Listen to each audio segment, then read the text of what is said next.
खुदावंद के ज़िंदा कलाम में से एहबार की किताब उसका 26वां बाब आयत पहली ता 17।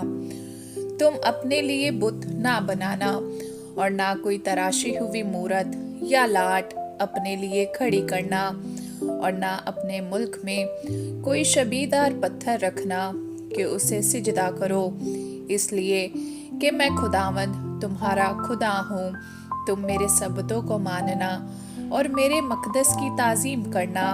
मैं खुदावंद हूँ। अगर तुम मेरी शरीयत पर चलो और मेरे हुक्मों को मानो और उन पर अमल करो, तो मैं तुम्हारे लिए बर वक्त मीना बरसाऊंगा और ज़मीन से अनाज पैदा होगा और मैदान के दरख्त फलेंगे, यहाँ तक कि अंगूर जमा करने के वक्त तक तुम दावते रहोगे और जोतने बोने के वक्त तक अंगूर जमा करोगे और पेट भर अपनी रोटी खाया करोगे और चैन से अपने मुल्क में बसे रहोगे। और मैं मुल्क में अमन बख्शूंगा और तुम सोओगे और तुमको कोई नहीं डराएगा। और मैं बुरे दरिंदों को मुल्क से निस्त करूंगा और तलवार तुम्हारे मुल्क में नहीं चलेगी और तुम अपने दुश्मनों का पीछा करोगे और वो तुम्हारे आगे आगे तलवार से मारे जाएंगे। और तुम्हारे 5 आदमी 100 को रगेदेंगे और तुम्हारे 100 आदमी 10,000 को खदेड़ देंगे और तुम्हारे दुश्मन तलवार से तुम्हारे आगे आगे मारे जाएंगे।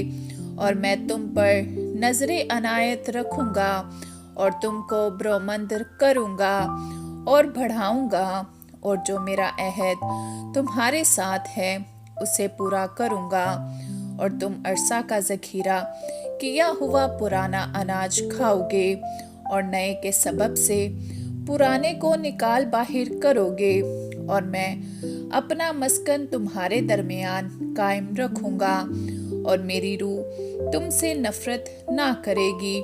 और मैं तुम्हारे दरमियान चला फिरा करूंगा और तुम्हारा खुदा होऊंगा और तुम मेरी कौम होगे। मैं खुदावंद तुम्हारा खुदा हूँ जो तुमको मुल्के मिस्र से इसीलिए निकाल कर लाया कि तुम उनके गुलाम ना बने रहो। और मैंने तुम्हारे जुए की चोबें तोड़ डाली हैं और तुमको सीधा खड़ा करके चलाया।